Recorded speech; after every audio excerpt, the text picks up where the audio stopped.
Cro-Blanc, mi-chien, mi-loup, a vécu à l'état sauvage dans le Grand Nord canadien avant de devenir un chien de traîneau. Il doit combattre d'autres chiens et se défendre contre la cruauté des hommes jusqu'au jour où le jeune Weedon Scott l'emmène dans sa famille en Californie. Un jour, pour sauver la vie du père de son maître, le juge Scott est grièvement blessé. Vint enfin ce jour où le dernier bandage, le dernier plâtre, lui fut retiré. Ce jour-là fut un jour de fête à Sierra Vista.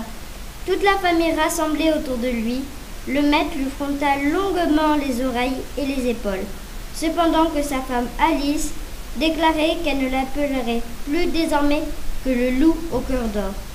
Le surnom plut aux autres femmes, qui l'adoptèrent aussitôt et le répétèrent inlassablement.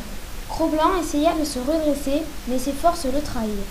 Ankylosé par une trop longue immobilité, ses muscles refusèrent de jouer. Il réitéra sa tentative, ses pattes se dérobant à chaque fois sous lui, jusqu'à ce que la honte qu'il éprouvait de se sentir si faible et la crainte de décevoir les dieux, en l'obligeant à faire appel à toutes ses ressources, lui permettent de tenir debout, titubant, incertain, mais indéniablement vainqueur. « Le loup au cœur d'or !» crièrent les femmes.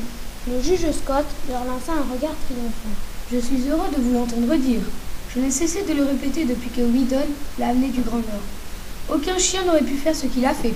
Et si sûr que je m'appelle Scott, cet animal est un loup. »« C'est le loup au cœur d'or, » précisa sa femme. « Soit, approuva le vieillard. Ce nom n'est pas si mal, après tout. Je crois que nous devrions l'adopter. » Les femmes se regardèrent pendant que le chirurgien profitait du silence amusé qui avait suivi la déclaration du juge pour donner un dernier conseil. Il est encore très faible, mais il ne risque plus de se blesser. Il faut qu'il réapprenne à marcher. Pour cela, il sera certainement mieux à l'extérieur. Cro-Blanc fit donc ses premiers pas dans la cour, aussi entouré, admiré et protégé qu'un roi.